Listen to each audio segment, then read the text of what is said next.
partir de ahora. Bien, este es el sitio del curso. En principio, ustedes entran a módulos, que es donde yo semanalmente voy a ir colocando información. En particular, hay información general que tiene que ver con la calendarización.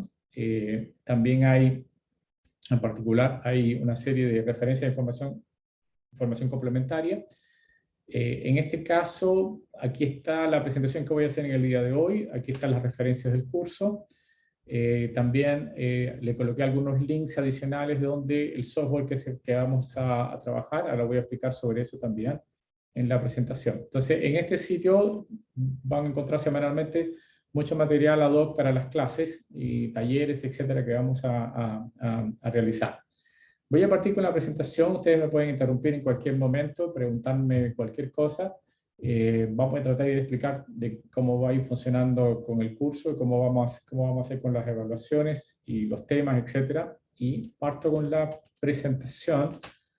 Y repito, ustedes pueden interrumpirme. Yo momentáneamente les dejo de verlos cuando pongo la presentación en pantalla completa, así que y es un problema. Así que voy y yo desaparezco también de pantalla momentáneamente, pero estoy acá conversando, ¿no? Ok, bien, un segundito, la presentación. Primero apago mi cámara porque si no, la internet se vuelve complicada. Repito, ustedes pueden en cualquier momento interrumpirme con preguntas, no es un problema. Un segundo, vamos a hacer la presentación. Ya, ok. Taller de inteligencia de negocio, partimos con, estas son las unidades. En principio tenemos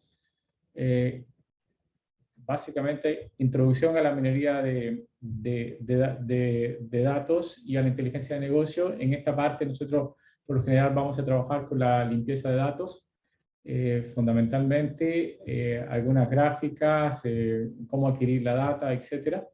Una segunda unidad que a grandes rasgos estamos contando muy a grosso modo de qué se trata esto.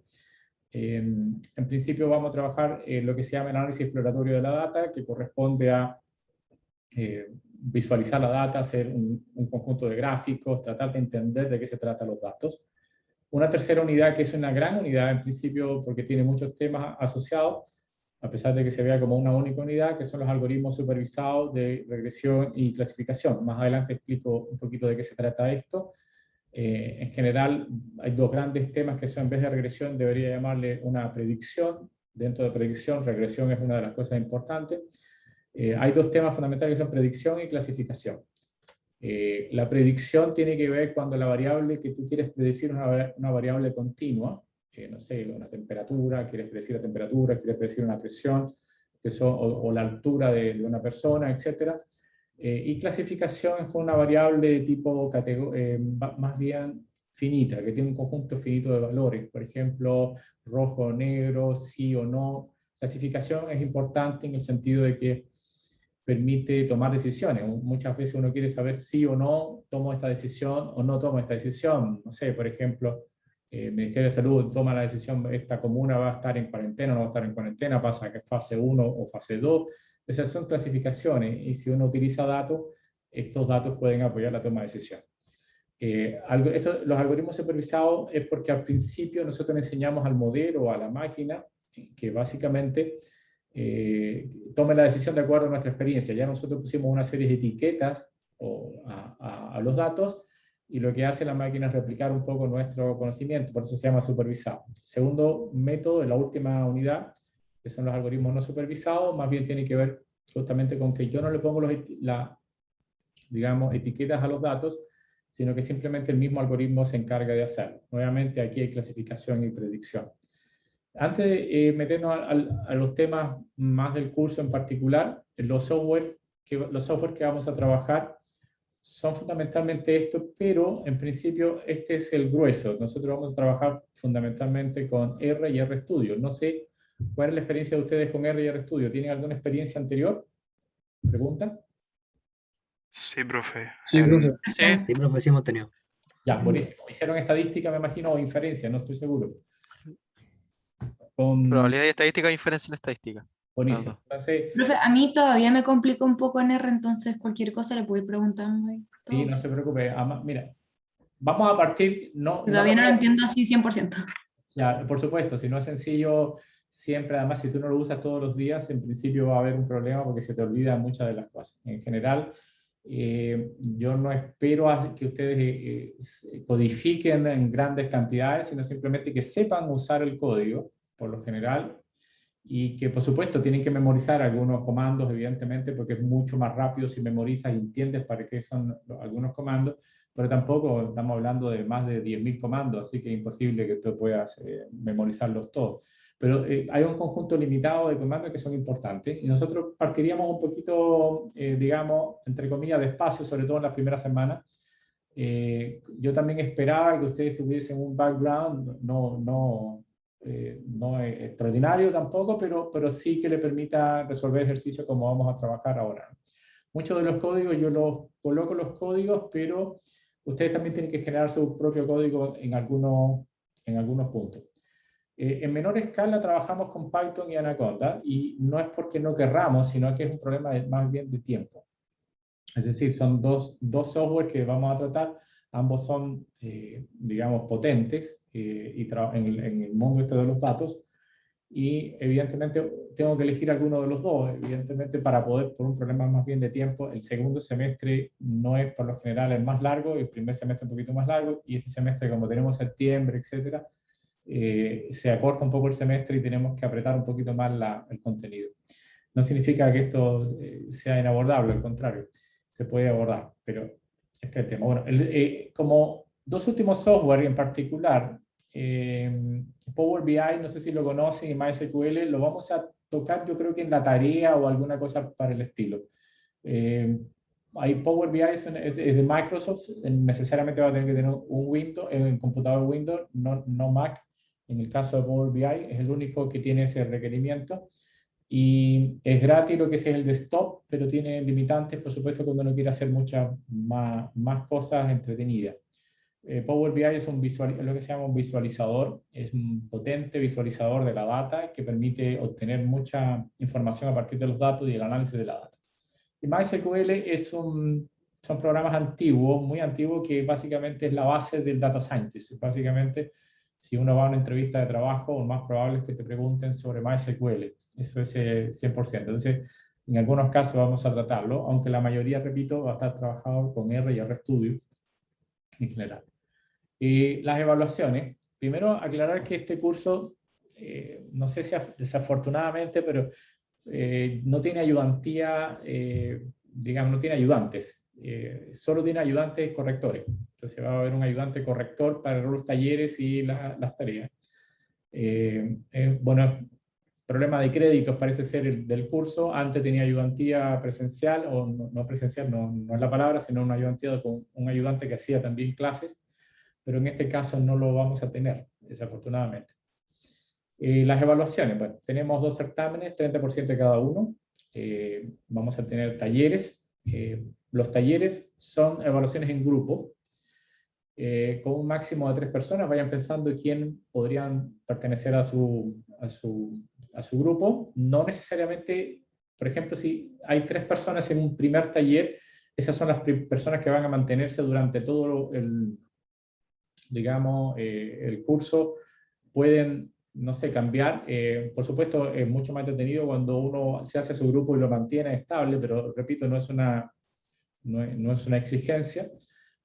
Lo que sí es una exigencia que no pueden ser más de 3 personas, pero un problema de que la carga de trabajo está hecha para un máximo de 3 personas. 4 personas, alguien deja de hacer algo, digamos. Entonces, por eso es que son 3 personas. En el caso de las tareas, vamos a tener alrededor de entre 3 tareas aproximadamente. Ojalá lleguemos por un problema repito, de tiempo, digamos, de semestre un poquito más corto.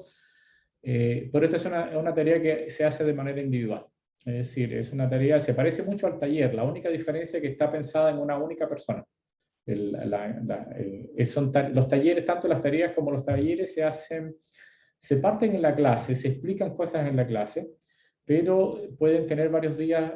Por lo general son 3 días, por ejemplo, lo dejo un jueves y lo recibimos el martes, o el martes y lo recibimos el jueves. Cosas como esas son los talleres. Las tareas pueden demorar una semana para que una sola persona pueda trabajar.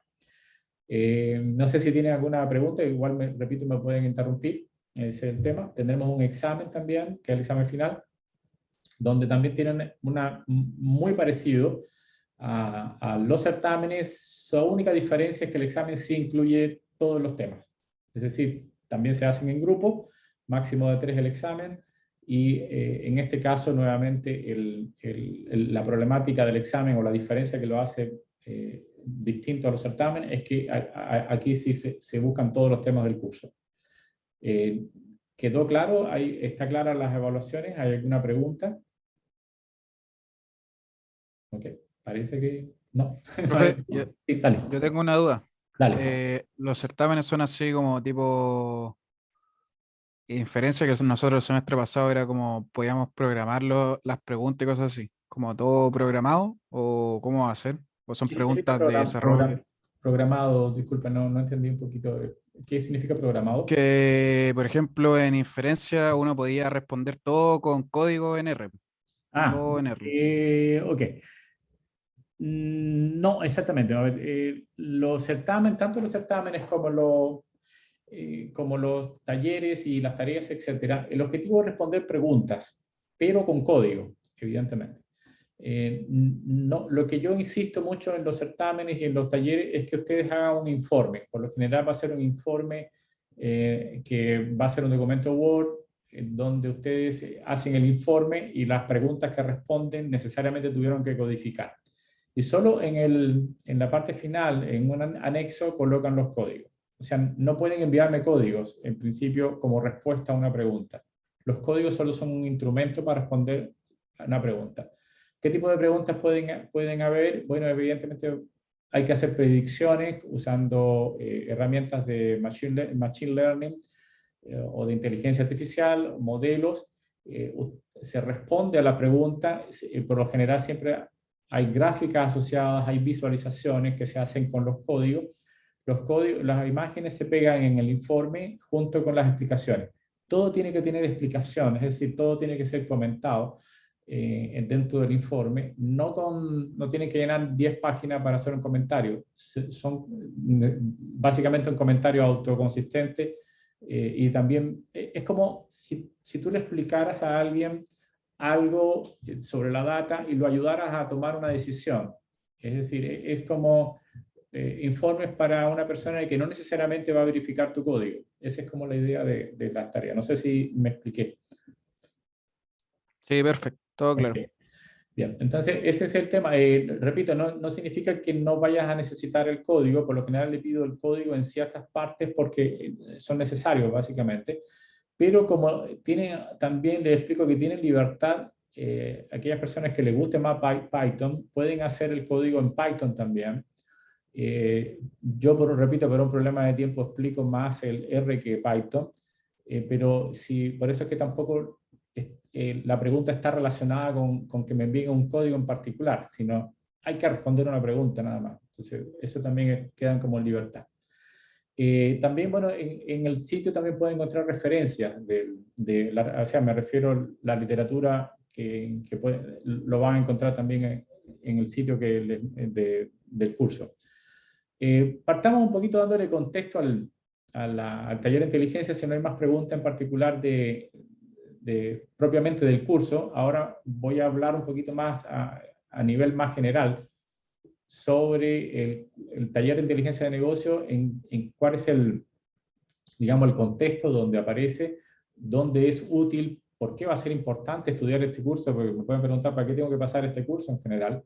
No todos van a seguir una línea de análisis de datos, pero para aquella persona que le interese el análisis de datos va a tener un mundo gigante digamos, de posibilidades, me refiero de trabajo y de posibilidades en general, debido a que las empresas están muy interesadas en esto, hay muchas posibilidades de trabajo para las personas que trabajan con análisis de datos, y todo lo que tenga que ver con inteligencia artificial, evidentemente, es lo que ya no puedo decir que ni siquiera es el futuro, es algo que ya que está corriendo.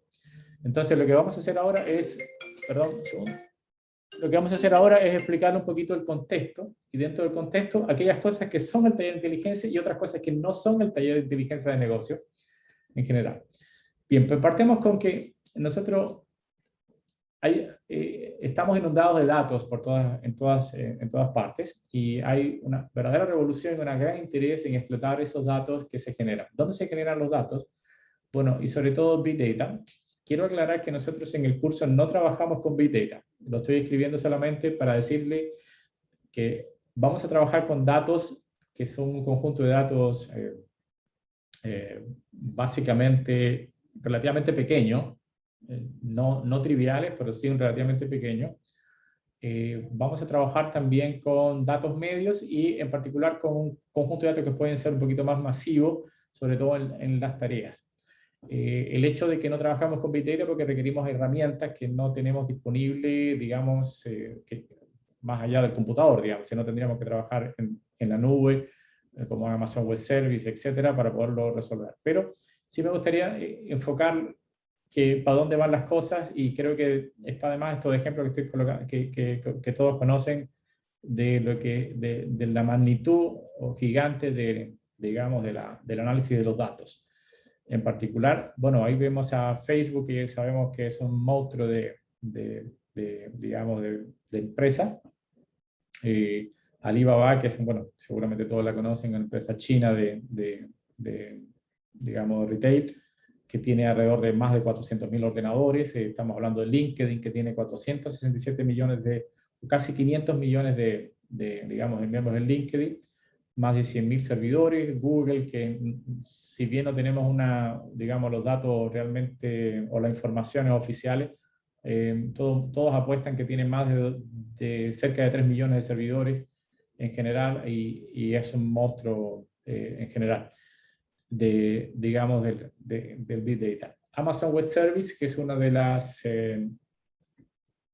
no estamos hablando del Amazon donde también del retail, sino estamos hablando del Amazon Web Service, que es la nube, básicamente, que ha adquirido connotación extraordinaria, y todo lo que es el cloud computing o la computación en la nube, que es básicamente una de las cosas que más están haciéndose en las empresas. Lo que uno requiere en la empresa y con lo que tiene que ver el taller de inteligencia de negocio es con aprovechar los datos que produce la empresa o que se producen en el medio para tratar de obtener una ventaja competitiva en principio. Y la idea es que hasta hace muy poco tiempo, sobre todo las empresas chilenas, no estaban ni siquiera interesadas en análisis de datos, pero ya en el mundo se estaba gestionando esto de lo que se llama la cultura data-driven, o la cultura de tomar decisiones basadas en datos. Y estas son las empresas que han crecido más debido justamente a los datos.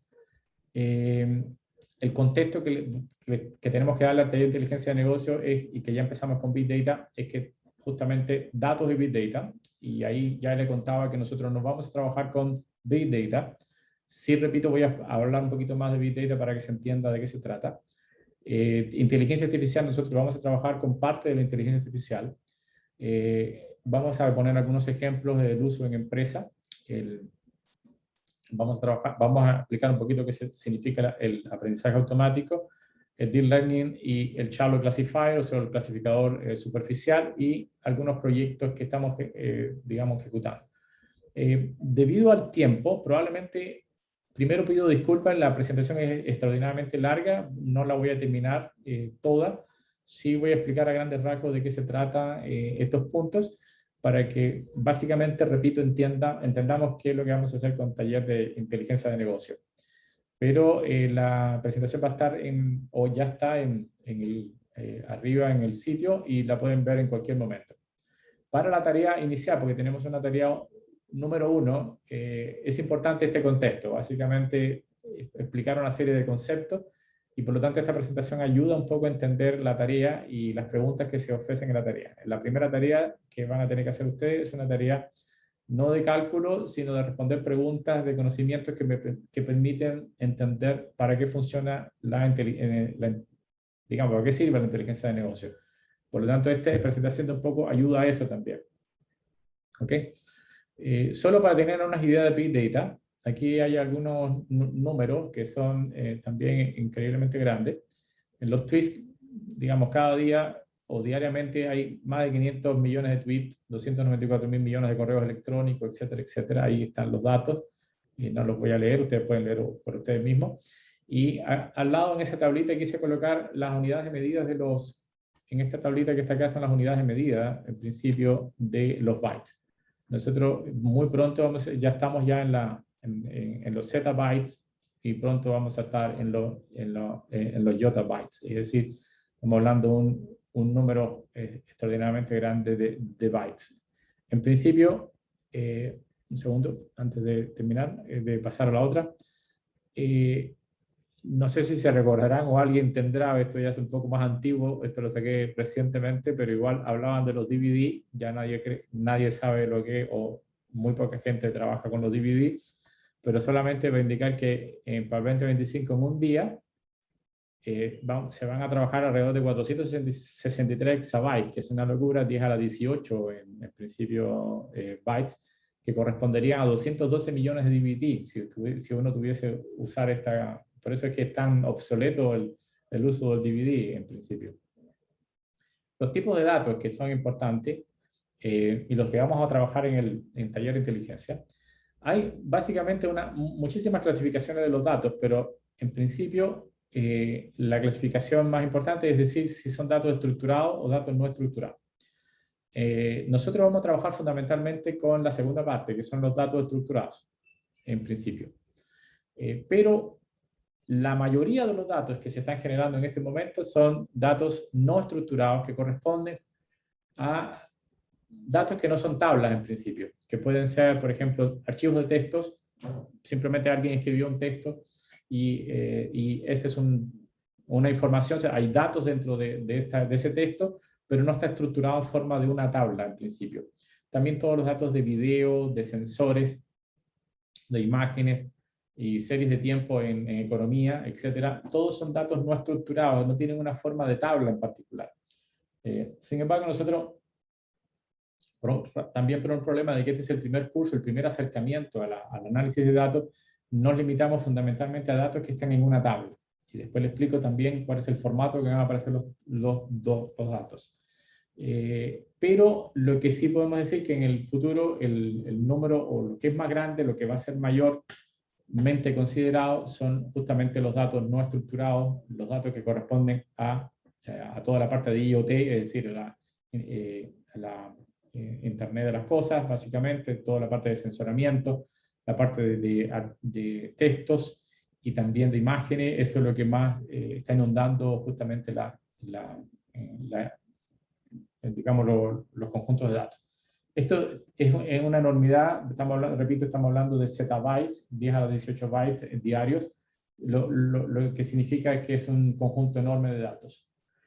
Para referirse digamos, a Big Data, por lo general se trabajan con lo que se llama el B4, que significa, hasta ahora hemos hablado únicamente de una característica que tienen que tener los datos, que es el volumen para hacer Big Data. Hay una regla que la gente seguía antes, que básicamente si tus datos no caben en tu memoria RAM de tu computador, entonces ya estamos hablando de Big Data, porque básicamente los software no podían trabajar con este conjunto de datos. Ahora la regla es un poquito distinta, dado que ha ido aumentando la RAM, pero tampoco es suficiente como para definir un Big Data.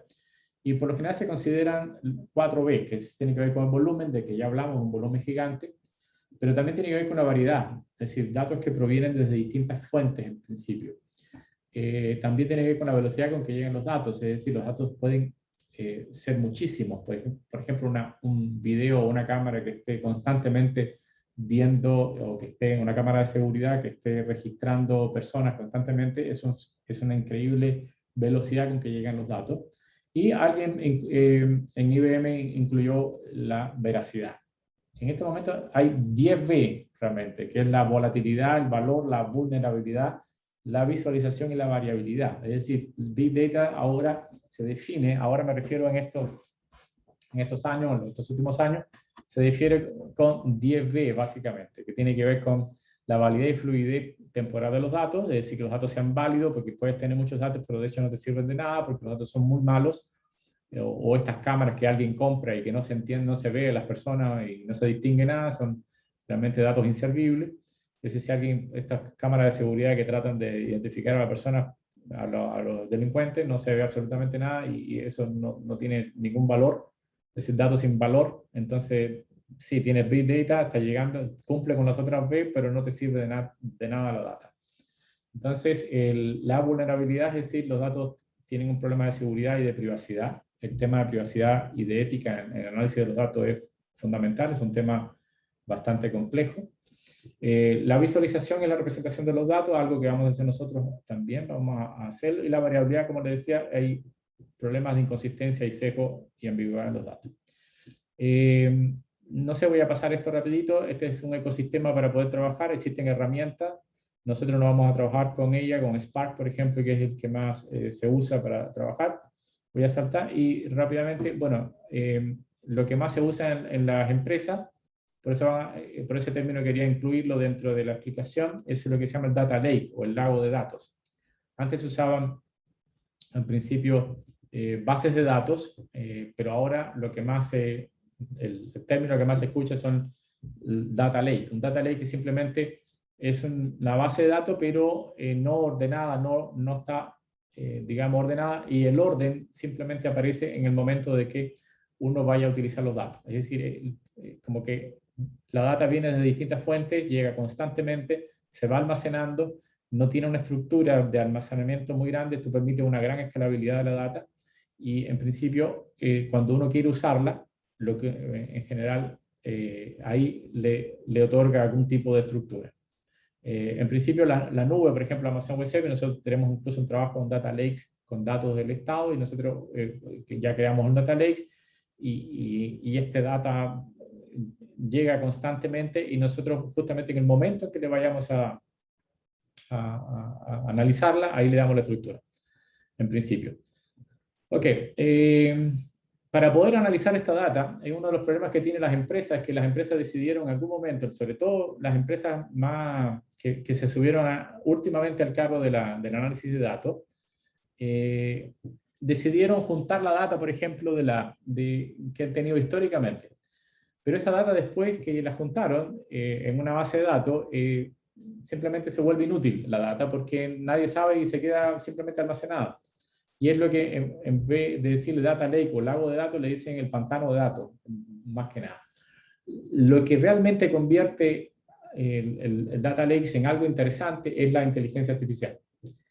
Y la inteligencia artificial es algo que ya viene desde mucho tiempo atrás, en principio. Es una idea bastante más, digamos, más antigua de lo que uno esperaría, en principio, pero ha tenido un éxito bastante grande en los últimos, digamos, los últimos tiempos. Alguna forma de que la gente define inteligencia artificial que no es tan sencillo de definir es de dos maneras distintas, digamos. Básicamente es comparándolo con los humanos, o teniendo una definición intrínseca de lo que es la inteligencia artificial. Es decir, pensar como los humanos. Yo no voy a leerle todas las cosas, pero son algunas de las frases que se dice habitualmente, y ustedes se fijan que las referencias no son muy recientes, porque la inteligencia artificial partió en los años 80, fundamentalmente, y el éxito viene hace relativamente poco tiempo con lo que se llama el deep learning o el aprendizaje profundo, que voy a hablar muy brevemente en un minutito más, básicamente.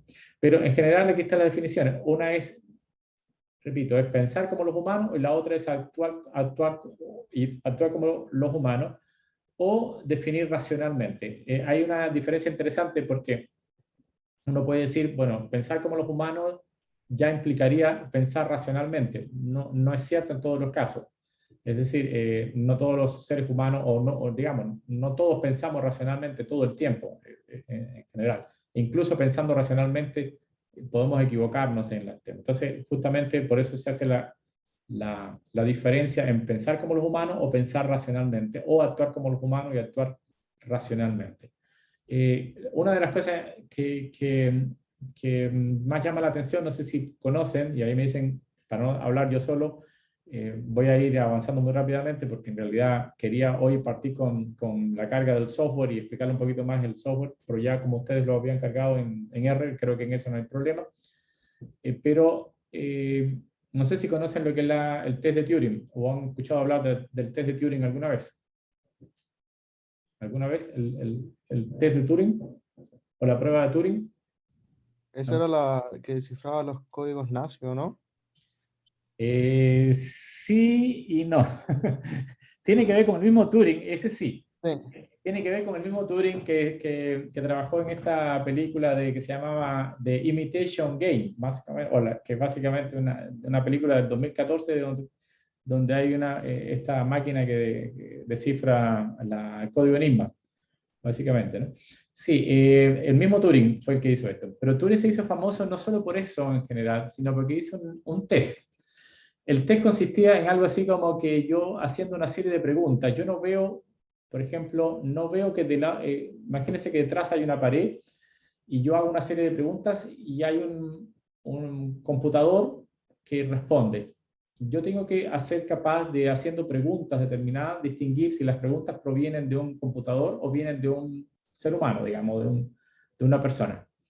Entonces, Turing inventó esto hace un tiempo, digamos, ya hace bastante, como 70 años aproximadamente de esto, y ahora se ha vuelto bastante interesante, digamos.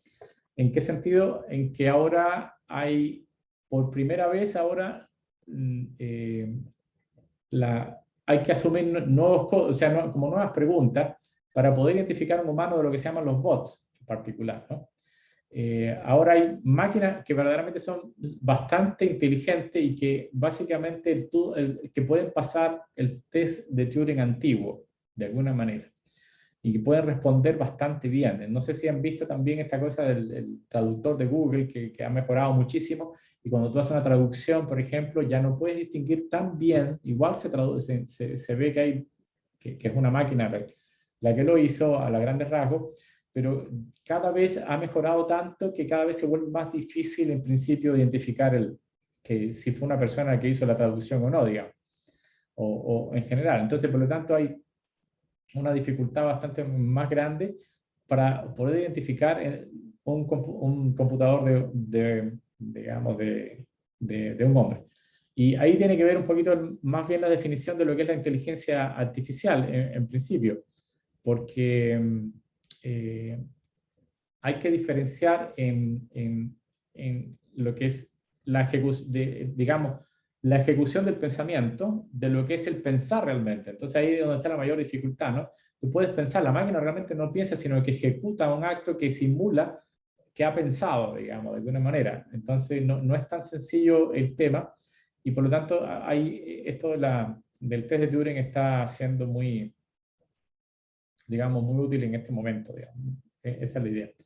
Ok, entonces, ¿qué es lo que incluye la inteligencia artificial? Creo que traté de incluirlas acá, a ver si están acá está. Primero, el procesamiento del lenguaje natural, la representación del conocimiento, el razonamiento automatizado, el aprendizaje automático, la visión por computadora y la robótica. Estas son las cosas que en principio debería tener una máquina o una inteligencia artificial para poder pasar la prueba de Turing. Necesita un procesamiento del lenguaje natural para que tú le puedas preguntar y ella te pueda responder, digamos, la máquina, en principio. Debe entender lo que estáis hablando, es decir, tiene que traducir tu voz digamos, a algo, y ese algo tiene que buscar información y buscar conocimiento que debe estar representado internamente. Por eso se necesita la representación del conocimiento. Y tiene que elaborar, dado la pregunta, dado los datos que tiene, hacer usando lo que se llama un razonamiento automatizado, lograr dar con alguna respuesta.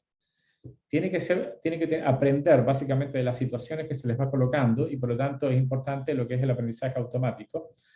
Tiene que tener visión, porque ahora se hace lo que se llama la prueba de Turing extendida, es decir, no solamente son preguntas, sino que ahora también hay un tipo digamos, por ejemplo, la máquina que juega ajedrez tiene que tener visión por computadora para saber qué es lo que se está moviendo en el tablero, por ejemplo, y tiene que tener alguna habilidad de tipo móvil, por eso se requiere la robótica. Entonces, para definir correctamente la inteligencia artificial, la definición digamos, más acertada es que tiene que incorporar estos 6 puntos. De todo esto, nosotros no vamos a trabajar con procesamiento de lenguaje natural. Repito, un problema de tiempo, interesante el tema, porque es dato no estructurado. Es decir, el lenguaje es un dato no estructurado. Es decir, la voz, en principio, digamos una cosa interesante, pero no lo vamos a hacer en el curso. Tampoco vamos a hacer una representación del conocimiento, aunque voy a hablar un momentito sobre él. Pero sí vamos a trabajar con aprendizaje automático, machine learning dentro de todo esto y una especie de razonamiento automatizado también, con algunos modelos. No vamos a hacer visión por computadora y tampoco robótica. Por lo tanto, no vamos a ocupar toda la gama de inteligencia artificial. Repito, este es un curso introductorio y, digamos, al tema que tiene, no por ser introductorio es trivial, porque tiene dos cosas que son fundamentales. Uno, como ya ustedes me hablaron, tiene que ver con programación y la otra cosa tiene que ver con estadística. Es la mezcla de programación, estadística, para resolver un problema con datos. Es decir, tiene tres ingredientes: datos, estadística y programación. Y por lo tanto eso puede ser un poquito más complicado, pero vamos de a poquito entendiendo el tema, ¿no? Ok. Algunas predicciones que lo coloco acá nada más para que solamente esto fue un estudio que se hizo con un conjunto de personas entendidas en la materia y les preguntaron sobre qué es lo que iba a pasar en el futuro con la inteligencia artificial. Algunos plantearon que en los próximos 10 años iban a ocurrir una serie de eventos importantes. Uno es que para el 2024, es decir, ya ahí básicamente no vas a poder, como les decía, identificar quién, si fue traducido por una máquina o por un traductor especialista, y por lo tanto, lamentablemente, los traductores van a empezar a perder su pega. Es decir, aquel que se dedicó a traducir durante mucho tiempo va a tener que cambiar un poquito el trabajo. Y ese es uno de los grandes problemas que va a tener la inteligencia artificial, que algunos trabajos van a tener que modificarse. Yo diría que no se van a perder trabajo en general, sino que van a surgir otros distintos, más que nada. Esto seguramente va a ser un problema para los profesores después del 2026, cuando, sobre todo en los colegios, que un alumno puede hacer su ensayo usando inteligencia artificial y en vez de hacer un plagio, en particular lo que va a hacer es un computador le va a hacer su ensayo. El profesor no va a poder distinguir si fue una máquina o no, entonces va a ser un dolor de cabeza para los profesores, por eso le decían que las cosas van a modificarse. Para el 2027 ya van a haber robots que manejen, ya Elon Musk está trabajando en el tema de hace un tiempo atrás, estos camiones que se manejan solo, y pronto vamos a tener estos camiones que vayan por la carretera sin chofer, básicamente. Trabajar en el comercio minorista, escribir un libro superventa para el 2049, un poquito más adelante, y hasta los cirujanos pueden perder su pega en un tiempo más, para el 2053, ya mucho más adelante. Muchos de estos investigadores que se le preguntó esta consulta, que son los más grandes especialistas en la materia, plantean que hay un 50% de probabilidades que todos los trabajos en 45 años, digamos, que todas las tareas se puedan perder básicamente, y todo el trabajo que realizan los humanos en 120 años. Todavía estamos lejos de eso, pero es un tema más bien filosófico que lo que va a pasar en el futuro con la inteligencia artificial. Sí quiero aclarar una cosa importante, es que, bueno, esto es algunos ejemplos que voy a colocar rapidito, que en este momento todos hablan de la inteligencia artificial, pero estamos teniendo lo que se llama la inteligencia artificial débil, no la inteligencia artificial fuerte. Para dar una idea intuitiva, una inteligencia artificial fuerte, aquel que conoce, no sé qué ha visto Star Trek, en la nueva generación, no sé si lo conocen, este robot que se llama Data. No sé, ¿lo han escuchado o no? ¿Data? ¿Sí? ¿No? Ok, parece que no. Bueno, Star Trek, si uno es un Trek y un medio nerd para ver esta serie de Viajes a las Estrellas, qué sé yo, hay un robot que se llama Data, y Data es lo que se llama una inteligencia artificial fuerte, es decir, simula el comportamiento humano completo. En este momento estamos muy lejos de simular un comportamiento humano completo, y por lo tanto se habla de una inteligencia artificial débil. Otro de los problemas que tiene la inteligencia artificial actual es que se requiere muchísimos datos para que la máquina aprenda, y por lo tanto, comparativamente con el cerebro humano, que básicamente de una pasada, de una mirada, puede distinguir rápidamente patrones y identificar, no sé, personas altas, bajitas, flacas, gordas, solamente de una mirada. La máquina requiere muchísimo entrenamiento para poderlo hacer. Por lo tanto, todavía estamos muy lejos de esto. Es decir, a pesar de que estos son tremendos avances, no creo que en el futuro cercano todavía estemos teniendo esos robots que caminan y que no puedes distinguir entre un humano y una máquina. algunas cosas, algunas aplicaciones de la inteligencia artificial en algunas empresas que se llaman las unicornios. Bueno, los unicornios, no sé si saben, pero son las empresas que han rentado o que rentan más de $1.000 millones al año. Y hay un conjunto de estas empresas, y no quise mencionar las que uno conoce, que son las típicas de como Twitter, qué sé yo, Amazon, etcétera, sino algunas otras distintas como esta Indigo Agriculture, Butterfly Network, Avanda, y son algunas que se dedican al trabajo con la data. Por ejemplo, Butterfly Network lo que hace es vende una máquina de ultrasonido muy barata, entre comillas barata, son $2.000, pero esta máquina es muy cara, pero te lo vende con visión por computadora para que te ayude a tomar decisiones sobre la imagen que toma la máquina de ultrasonido, digamos. Y esto, para allá va la cosa, digamos, en el sentido de que van a haber muchas máquinas con integración digamos, de inteligencia artificial, que ya las hay, pero esto va a ir creciendo. Estas son algunas de las empresas, pueden verla, leerla. Yo quería colocar o mencionar una chilena, la primera unicornio chilena, basada en datos, que se llama, ahí la tienen, la máquina, la Notco. No sé si en algunos supermercados tengan visto la No Mayo. Hace unos días atrás, por primera vez, estos son chilenos, esa es la empresa que está evaluada en 1.5 billones, es decir, 1.500 millones de dólares. Estos chicos trabajan han generado una serie de productos con inteligencia artificial, mezclan sabores y mezclan distintos tipos de características para generar, digamos, nuevos alimentos que no tienen, digamos, cuestiones animales en particular, solo a través de vegetales.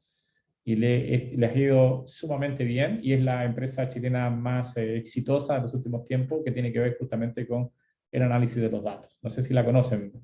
¿La conocen o no, la Notco? Sí, profe. Sí, buenísimo.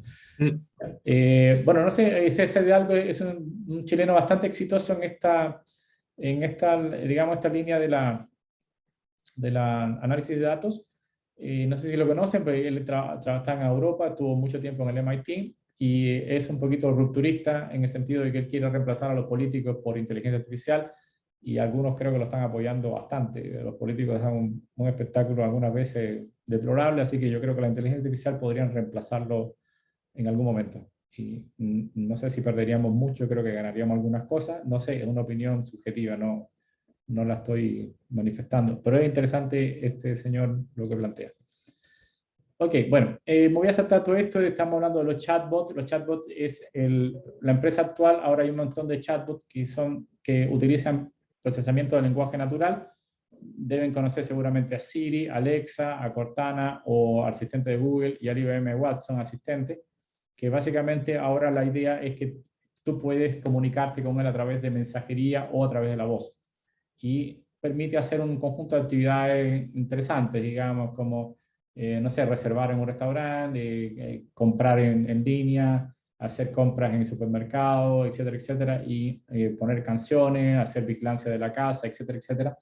Pero tiene un problemita esto, y rápidamente hablo. El problema es que no es que tenga un problema, sino que simplemente está destinado a esto, que no es que hace un conjunto.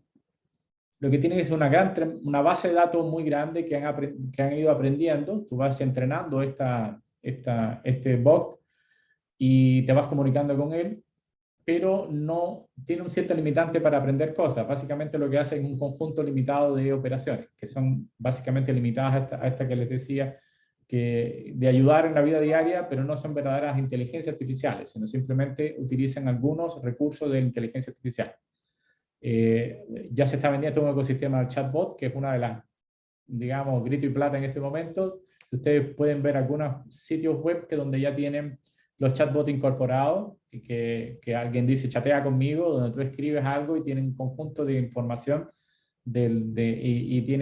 puedes atender a tus clientes 24/7, porque básicamente te responde al instante, pero lo que estáis trabajando con una inteligencia artificial, también puedes hablar con ella a través del teléfono, y eso es lo que se llama los chatbots. Algunas veces es desesperante porque chatbot es limitado por el momento, y tú quieres hablar con alguien, una persona, pero ya las empresas decidieron no hacerlo, digamos. Sí, voy a subir la clase si alguien me preguntó, no había visto el chat, lo tenía cerrado. Sí, esto va a estar aquí, no hay ningún problema. Yo creo que ya me he extendido mucho sobre el tema, hay mucho de presentación. Solo quería ver una cosa interesante, no sé si interesante o no, pero solo una pequeña muestra nada más de lo que pasa con los chatbots. Por ejemplo, antes de cerrar, porque igual en el curso vamos a tratar sobre este tema muchísimo, sobre todo el tema de aprendizaje automático, etcétera, etcétera. Quería comentarle también, para terminar la presentación, voy a comentarle acerca de unos proyectos, pero inicialmente ver este pequeñito ejercicio muy rápido. ¿Qué es lo que hacen los chatbots en principio? Bueno, esto es un ejemplo nada más, no significa que los chatbots se dedican a ver a los perritos, digamos. Lo que están viendo ustedes acá, bueno, son, digamos, razas de perro. Y un chatbot puede aprender las características de la raza de perro. ¿Ok? Entonces, una de las pruebas que alguien hizo es, vino un perrito nuevo y el chatbot empezó a fallar. No sabía dónde ponerlo porque no se parecía a ninguno estrictamente de lo que están acá, digamos. Pero seguramente ustedes saben a qué raza pertenece ese nuevo perrito que está ahí. ¿Pueden decírmelo alguno? ¿Qué creen ustedes a qué raza pertenece? A ver si le ganan a chatbot. ¿Un ¿Un golden? golden? De lo que están acá, digamos. ¿A qué se parece? De los que están acá, ¿no? Evidentemente puede tener muchas características, pero ¿a quién se les Al parece? labrador, Al labrador parece ser, ¿no? sí, es como un golden retriever, así que es como un labrador. Exactamente, sí. Es como un labrador, un golden retriever, sí. Básicamente sí, eso es, pero lo que quiero indicar es que el aprendizaje no solamente se refiere a tener todas las características o general, sino que hay ciertas características que tu cerebro puede captar que no están en todo el entrenamiento que le has dado a la máquina. Hay ciertas cosas que tú miraste y que lo hace bien tu cerebro, que está fabricado justamente para encontrar patrones, y que la máquina no lo hace bien hasta hacía poco tiempo, hasta que apareció lo que se llama el Deep Learning. En particular, el Deep Learning, este subconjunto, es algo de lo que ha hecho que la inteligencia artificial haya resurgido con una tremenda fuerza, el Deep Learning. En general, la inteligencia artificial, nosotros vamos a dedicarnos a trabajar con Machine Learning y algo de Deep Learning vamos a hacer, este es su conjunto. Y hay una serie de cosas que, como les decía, como robótica y visión computacional y procesamiento del lenguaje natural que no alcanzamos a hacer en este curso, en un primer curso de datos, pero si alguien quiere seguir, vamos a tener, o sea, hay más cursos en la facultad que pueden trabajar con esto. Algunas de las aplicaciones, me voy a saltar esto ya, chicos, porque es muy rápido. Esto es lo que le propusimos a las empresas. Ahora, lo que viene ahora, las empresas de alguna manera, digamos, están trabajando con el tema de la data, haciendo un data lake, etcétera, etcétera, pero lo que viene ahora realmente es construir esa base de datos o data lake y hacer lo que se llama un diagrama de conocimiento. Ya, ese diagrama de conocimiento permitirá después usar un chatbot para interrelacionarse con esa base de datos. Lo que están haciendo las empresas ahora, lo que es ahora como grito y plata básicamente, son aquellas empresas que le ofrecen este servicio, a valga la redundancia, a otras empresas de construir digamos, gráfico o grafo de conocimiento usando chatbot y una base interna de datos. Entonces esto es algo que se está moviendo muy actualmente, y esto es lo que es un diagrama de conocimiento. Básicamente es conectar conceptos, más que nada, y básicamente cuando un chatbot pregunta, ¿qué quieres saber de la Mona Lisa? Bueno, ¿quién pintó la Mona Lisa? Bueno, automáticamente ves, ahí tenemos a Da Vinci, qué sé yo, la relación, o puedes preguntar en qué museo está. Entonces, son muchas conexiones que tú haces con el diagrama, y tú le puedes ir preguntando, y esto lo puedes hacer en tu propia empresa, digamos, también, para ver todo el tema. Ok, creo que hemos sido muy largos con esto, la presentación sigue ahí. Sí me gustaría ahora, si tenemos un pequeñito tiempo más, o sea, todavía nos quedan unos minutos más, o sea, de hecho terminamos, es a las 5:20, hay mucha más presentación, pero para no alargarme más, quería a ver si mencionarle algunos, no sé si mencionarles algunos proyectos que estamos haciendo Un segundo. Algunos proyectos que hacemos nosotros acá. Ya, brevemente, antes de terminar la presentación, me voy a saltar algunas hojas. Un segundo, perdón, ahí. Un segundo. Solo brevemente, explicarle que nosotros también aplicamos inteligencia artificial dentro de la facultad en distintos proyectos. Hay un proyecto que tenemos con la clínica alemana, que en este caso es generar básicamente nuevos fármacos a partir de fármacos conocidos, y en particular estamos trabajando en una cosa que se llama la conexina 46, que tiene, básicamente trabaja con el cáncer, pero tiene un problema que tiene muchos efectos secundarios. La idea es generar nuevos digamos, productos o nuevos fármacos a partir de otros conocidos, tratando justamente de eliminar los efectos secundarios. Entonces la idea es que uno tiene un producto, digamos, lo secuencia de alguna manera y se lo pasa a una máquina de inteligencia artificial y se van generando nuevos productos. Entonces, lo que hacemos nosotros, por ejemplo, tomamos este es el producto inicial, lo desarmamos como si fuesen Lego, estos son los Lego, y después lo vamos armando básicamente de distintas maneras hasta lograr digamos, generar un producto nuevo. Todavía estamos en este proceso, estamos generando todos los algoritmos para hacerlo. Entonces, este es un tema muy en boga, muy entretenido, en principio. Esta es una de las cosas que seguro han visto ustedes. Básicamente es el mismo principio, como generar nuevos rostros a partir de rostros antiguos, digamos. Estos se crean como, son generadores de conocimiento de alguna manera. El mismo principio que estamos empleando para generar nuevos productos. Entonces, estos son productos y aquí es la cantidad de productos que vamos generando. Estas son fórmulas de química y que vamos generando. Entonces, eso es uno de los, usamos uno que se llama un Variational Autoencoder, que es un Deep Learning para resolver problemas. Otra de las cosas que hacemos son la predicción de fuga de clientes de Telefónica, por ejemplo. Este es otro de los problemas que resolvemos. Y utilizamos redes. Básicamente hacemos predicciones y otra de las cosas que trabajamos también es y seguimos trabajando, es con el impacto usando la movilidad para predecir, usando datos de movilidad, predecir problemas de COVID. Eso es lo que trabajamos. Ahí usamos todos estos puntos son los paraderos y cómo la gente se va desplazando. Usamos también esta técnica que es, que ustedes se ven, estos son simulaciones hechas con auto. Cada auto es inteligente, es decir, toma la mejor ruta posible para llegar de un lado al otro.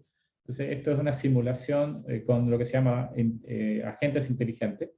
Y básicamente son como pequeños computadores, básicamente. Cada auto es inteligente y está aprovechando las mejores rutas. Entonces, esa es una de las cosas que también hacemos. Entonces, trabajamos con las antenas de Telefónica y los desplazamientos de los celulares cuando cambias de una antena al otro. En principio, son los medidores de que te desplazaste. Y ahí sí se puede ver o, digamos, estimar la movilidad y si se cumple o no las reglas de distanciamiento, qué sé yo. Eso fue lo que hicimos durante la pandemia. Ahora ya no hay, ya la movilidad retornó a los niveles anteriores. Esta es otra de las técnicas. Aquí medimos, este es otra de los análisis que hicimos. Esto es al principio de la pandemia.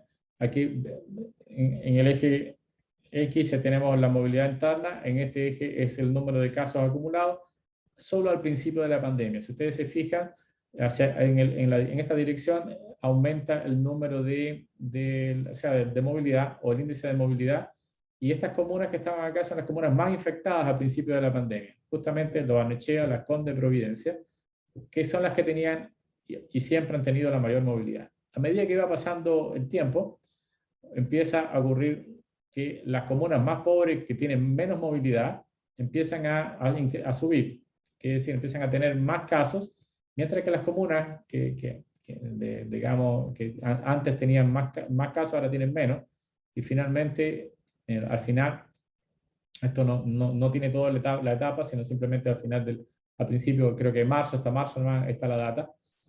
Básicamente ocurrió lo contrario. Entonces, ese tipo de cosas ya la analizamos, cómo la movilidad influenció en el análisis de la pandemia. Y esto fue lo que ocurrió, por ejemplo, los primeros casos de la pandemia estuvieron acá. A medida que iba pasando el tiempo, los casos fueron entrando a las zonas de, digamos, las comunas un poquito más pobres, desaparecieron los casos arriba y se extendió por toda digamos, la ciudad.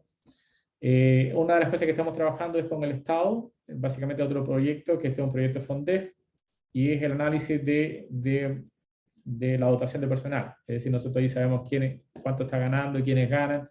Una de las cosas que es interesante es que el Estado ni siquiera sabía cuántas personas trabajaban en el Estado, justamente. Entonces nosotros ya hemos logrado trabajar con básicamente las remuneraciones, cuánto gana cada persona, y estamos hablando de 300.000, más de 600.000 personas trabajan en el Estado, y conocemos los detalles de cada una de estas cosas. Lo que hicimos fue lo que se llama el scrapping. Tomamos un scrapping de toda la data que existe. El scrapping es como un hackeo. Nosotros no vamos a trabajar con hackeo, que es otra de las cosas interesantes que podemos hacer. Y eso estamos analizando la data. Básicamente es eso. Aquí tenemos data de hackeo. Otra de las cosas es un proyecto de agua en Chile, que nosotros aquí sí trabajamos con el procesamiento del lenguaje natural. Lo que hicimos acá muy rápidamente tiene que ver con estas son lo que se llama los juicios por agua. En los juicios se escriben algo como esto, básicamente de qué se trata, las voces, hay una estructura, ¿no? Por ejemplo, aquí se demanda la Dirección de Aguas, aquí se describe por qué se está demandando. Nosotros lo que hacemos es colocamos una computadora o un computador que lee todas estas cosas, y a partir de esto puedes empezar a distinguir cuáles son los tópicos tratados, y nosotros hemos trabajado más que de 5.000 casos de este tipo en particular, ¿sí?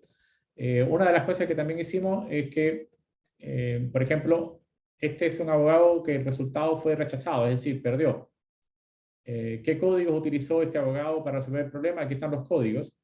Y nosotros lo que hicimos fue capturar los códigos que trabajaba. El código me refiero código de agua, código civil, el código de procesamiento civil, etcétera, etcétera. Y lo que hicimos fue una idea, es como determinar cuál es la estrategia que tiene que seguir un abogado para tener éxito, básicamente. Es decir, de alguna manera es un apoyo para ganar una causa. Hasta ese nivel puede hacer, básicamente, analizando todos los casos anteriores, sin tener que leerlo, porque es muy aburrido leerse una cosa como esta. Hacemos una máquina que lea y nos dé una estrategia de cómo funciona. Bueno, básicamente es eso, algunas de las cosas. Creo que han tenido una paciencia enorme escuchándome todo esto, pero, repito, el objeto fundamental aquí era mostrarles que hay un montón de temas y de cosas que se pueden hacer. Algo que no quede claro, chicos, creo que ya hemos hablado mucho.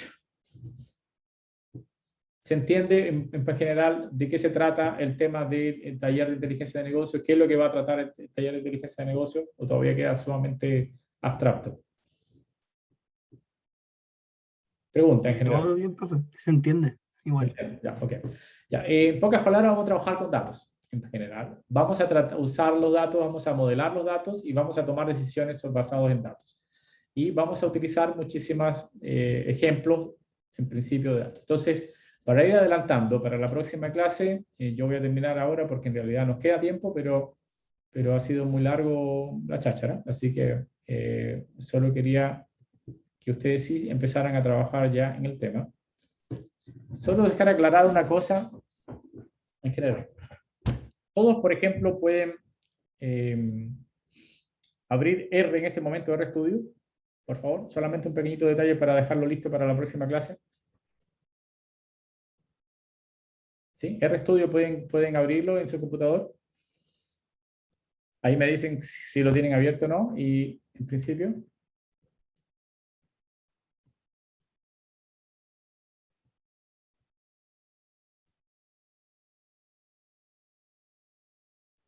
¿Ya? ¿Sí o no? Ok. Voy a suponer que sí. Todos saben, por ejemplo, cómo colocar su directorio de trabajo para que justamente el computador pueda, digamos, o el R pueda encontrar la data. Solo pregunto nada más si tienen alguna... ¿Sí? Ok. Ah, yo no. Bien, muy bien. Vamos entonces a hacer eso nada más. ¿Por qué? Porque es como crítico, es decir, es el primer paso que necesito para poder resolver las tareas que vienen después. Entonces, vamos a hacer como ejercicio práctico nada más en el día de hoy, el colocar el directorio de trabajo y el tema. Lo primero que quiero que hagan, en principio, es hacer una carpeta. Hagan una carpeta y pónganle un nombre razonable, ojalá con una sola palabra, o una palabra pegada con una rayita debajo, qué sé yo. Entonces, creen una carpeta en alguna parte de su computador, porque a partir de ahí vamos a trabajar siempre con esa carpeta. Pueden hacer eso, por ejemplo, no sé, Team 2021, segundo semestre, todo junto, el primer caso. Y eso lo van a hacer en su computadora fuera de R, digamos, no necesariamente, la carpeta la van a hacer ahora. Entonces, primer punto, hacer una carpeta que le pongan un nombre cualquiera, donde vamos a ir alojando la data. Una vez que tenga la data, disculpe, que tenga la carpeta, van a este sitio, acá, y descarguen, por ejemplo, esta data. Se llama banks2.dat. Por favor, ese es lo que van a hacer en este momento como ejercicio para dejarlo listo para la próxima clase, que es donde ya empecemos con las cosas prácticas. ¿Ok? Entonces, en principio, chicos, hacer una carpeta ahora rápidamente con un nombre que ustedes que sea cómodo para poder trabajar, porque vamos a trabajar el semestre entero con ella. Segundo, descárguense solamente banks2.dat por el momento, nada más. Y yo voy a ir ahora a RStudio. Un segundo, para dejar todo listo para la próxima clase. Ya yo puse aquí Set Working Director, ¿sí? Y coloqué mi directorio de trabajo. La idea es la siguiente, pregunta para poder ayudarlos y que estemos todos listos para la próxima clase y no perder el tiempo. En esta parte que es crucial, aunque uno no quiera. Un segundito, déjenme, voy a... El chat, si alguien tiene alguna cosa, me pueden preguntar también cualquier cosa. Un segundo. Ok. Pregunta para todos. ¿Ya hicieron una carpeta? La carpeta fuera de R. No necesito R para hacerlo. O RStudio. Sí, profe. Buenísimo. ¿Y descargaron el conjunto de datos? Sí, también. Buenísimo. Sí, por favor, se colocan dentro, ¿no? Disculpa, no te escucho. ¿Se ¿Dentro de esa colocan carpeta? dentro de la carpeta? Sí, guarden dentro de la carpeta. Todo lo que van a hacer ahora, o todo lo que van a hacer en el semestre es ir descargando bases de datos para ahí, y los códigos también podemos ponerlo ahí, o sea, para que esto sea rápido en la próxima vez que nos veamos y podamos empezar a resolver cosas en general. Hay dos formas de hacerlo. Uno simplemente es ir a la carpeta donde alojaron el banks.do, pararse encima de banks.do con el botón derecho del mouse, ver propiedades y copiar la dirección. Los que tienen Windows, cuando copien la dirección de donde está le van a aparecer unos backslash en vez de forward slash. Entonces lo que hay que hacer cuando ustedes copien es el slash, que significa esto, ¿no? Es simplemente darle la vueltecita. ¿Ok? ¿Pueden hacerlo eso o fue muy extraño lo que les dije? O sea, lo primero que hay que colocar es Set Working Director. Set Working Director. Acá. Set Working Director, eso es lo que va a hacer. Y colocar unas comillas. Y aquí dentro de esas comillas colocar la dirección que les va a dar las propiedades. O sea, si tienes un Mac donde dice obtener información, si tienes un Windows, buscar propiedades y copiar la dirección donde está el archivo y colocarla entre esas comillas. Si tienes Windows, tiene el problema de cuando lo pegas, las líneas, estos slash que están acá, no son forward slash, son back, son hacia atrás. Entonces hay que cambiar cada uno de ellos en la dirección correcta. ¿Bien? ¿Sí o no? ¿Se entiende? Sí, profe, listo. Buenísimo. Ya, esa es la vía que yo utilizo porque estoy acostumbrado como a codificar y de alguna manera, pero hay una forma también que lo pueden hacer, que no sé si lo ven ustedes, pero en su RStudio arriba hay una cosa que dice sesión, ¿sí o no? ¿Sí? Coloquen el cursor en alguna parte, por ejemplo yo coloqué mi cursor acá. Busqué en el menú donde dice sesión, con doble S, sesión. ¿Lo ven? Sí, o no? profe, sí se ve. Sí. Ya. Cuando se abre un submenú y dice Set Working Director, al final dice Choose Directorio o elige un directorio. ¿Okay?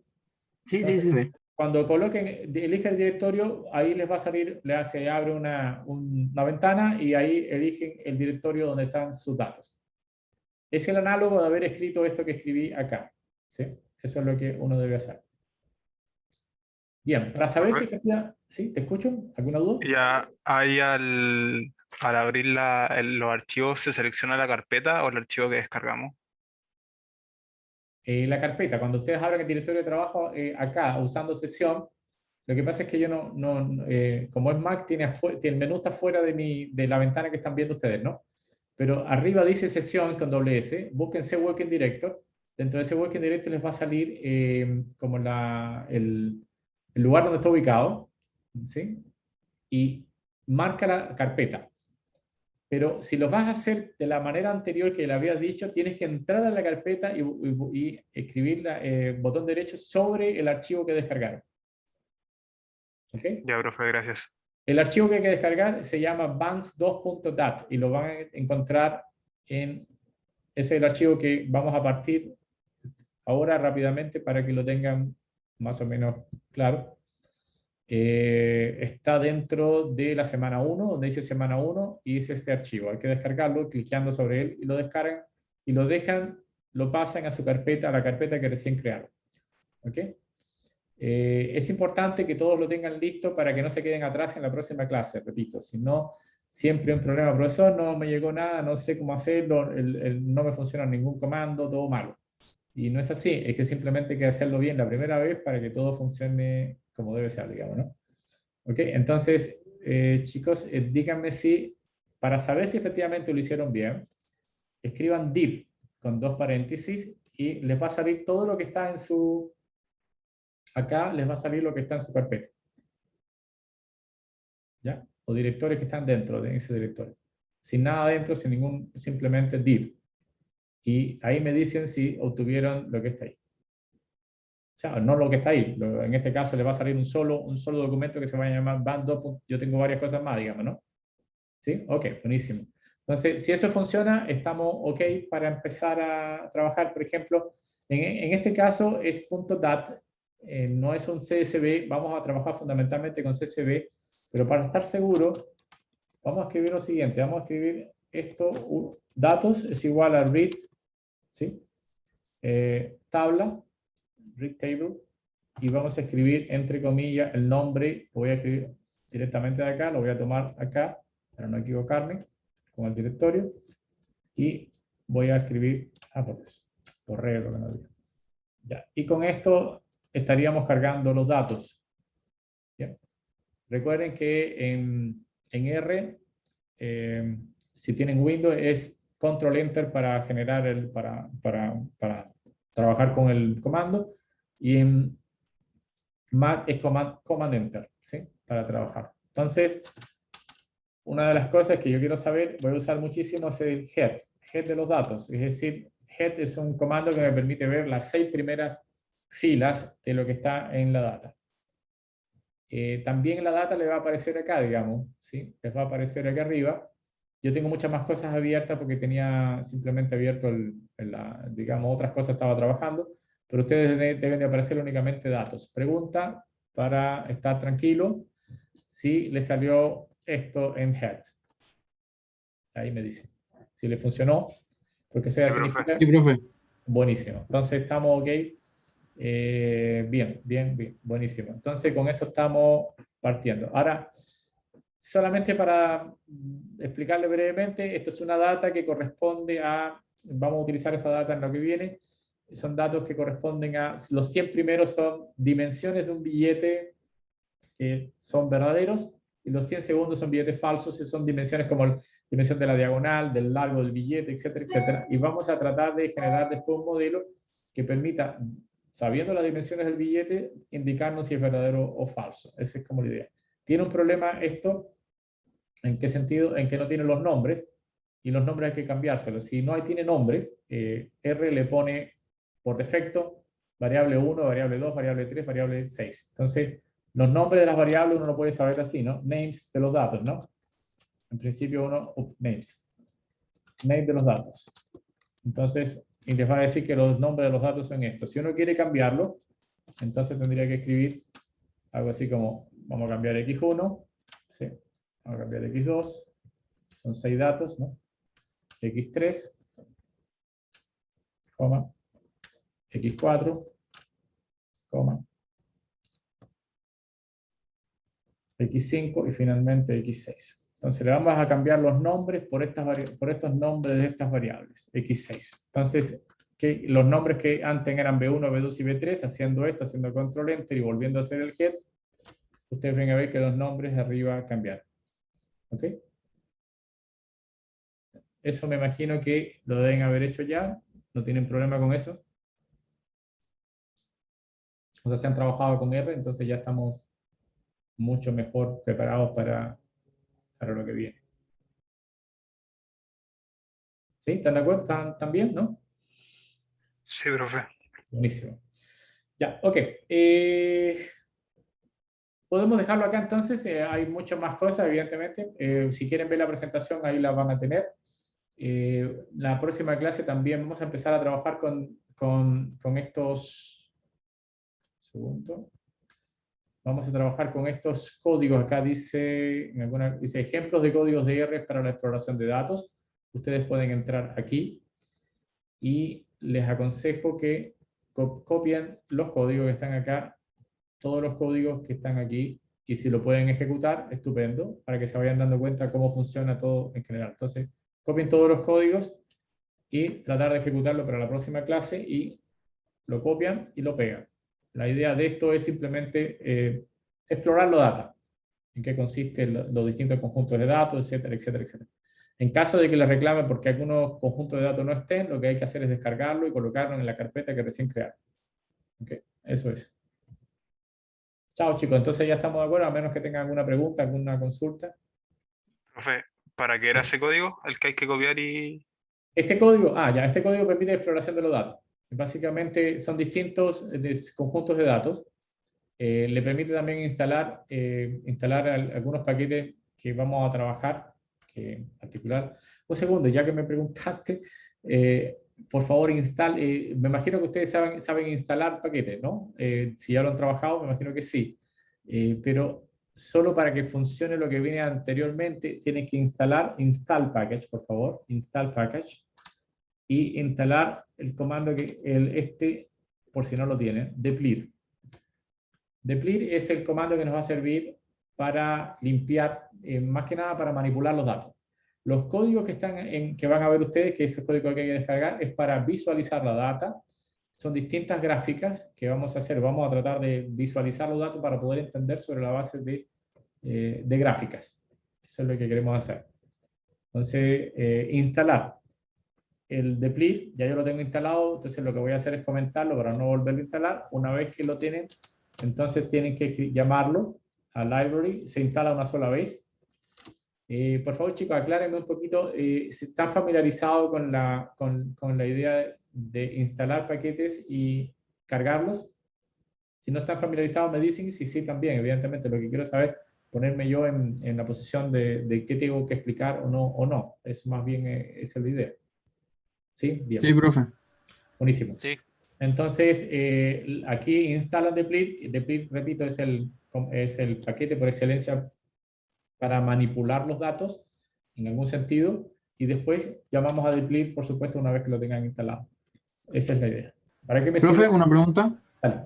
¿Sí? Si me funcionó todo lo que explicó recién, no es necesario, o sea, es porque lo tengo descargado, ¿cierto? Es que no me acuerdo si lo descargué o no. ¿De qué cosa? ¿Deplir? Sí, lo que está diciendo que descargamos recién. Sí. Yo tengo la impresión de que si han trabajado con R, el deplir lo deben haber descargado ya. Ya. Tengo la Eso. impresión porque es un paquete muy útil. Entonces, creo que si tuvieron clases con R, lo más probable es que la tengan listo y solamente tengan que escribir library, nada más. Nada más. Entonces, no carguen esto a menos que le dé un error. Por ejemplo, escribe librería, library deplir, así. Y si no lo tienes cargado, cuando le des control enter, abajo te va a decir no encontré el paquete. Si no, no te dice nada. O te dice algunas cosas que salieron en letrita en particular. Eso es lo que te va a demostrar si efectivamente lo tienes cargado o no. ¿Ok? Yo le Gracias, aconsejo, profe. sí, le aconsejo también, si lo descargaron el semestre pasado, lo actualicen. Y pueden actualizar yendo a donde dicen Tools arriba, en menú, Tools, y busquen donde dice chequear por Package Update. O sea, y así actualizan todos los paquetes que requieren, porque nosotros probablemente siempre hay problemas si no tienes actualizados los paquetes, y esto se hace de una manera muy sencilla, no es muy difícil hacerlo. ¿Ok? Entonces se puede actualizar ¿ok?